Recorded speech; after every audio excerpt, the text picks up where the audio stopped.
Test ও one day অলরাউন্ডারদের শীর্ষস্থান আগেই হারিয়েছিলেন সাকিব আল হাসান। গত সপ্তাহে টি-20 অলরাউন্ডারদের শীর্ষস্থানও হারাতে হয়েছিল বাংলাদেশের ক্রিকেটের এই পোস্টার বয়কে। ওয়ানিন্দু হাসারাঙ্গার কাছে হারানো জায়গাটা ফিরে বেশি দিন অপেক্ষা করতে হলো না সাকিবকে। ঠিক এক সপ্তাহের মাথায় হারানো সিংহাসন ফিরে পেলেন সাকিব। টি-20 অলরাউন্ডার র্যাঙ্কিংয়ে শীর্ষস্থান পুনরুদ্ধার করেছেন সাকিব আল হাসান।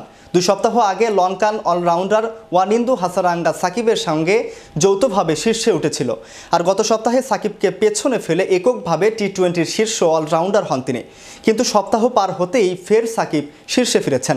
দক্ষিণ আফ্রিকার বিপক্ষে বিশ্বকাপে নিজেদের প্রথম ম্যাচে ব্যর্থতার পর 2-এ নেমে গেছেন হাসারাঙ্গা, আর কোনো ম্যাচ না খেলেই নিজের জায়গা বুঝে পেয়েছেন সাকিব। 223 রেটিং পয়েন্ট নিয়ে শীর্ষস্থানে আছেন সাকিব। মাত্র 1 পয়েন্ট কম নিয়ে 2-এ নেমে গেছেন Hasaranga. Make your next gathering extraordinary with RC Catering. We cater authentic Asian cuisine, bursting with flavor and tradition, and it doesn't stop there. We also create stunning Asian-inspired decor that sets the mood for your special occasion. Let RC Catering handle everything so you can focus on celebrating with loved ones. Don't settle for ordinary. Call RC Catering today on 07949 152 522 and let the magic begin.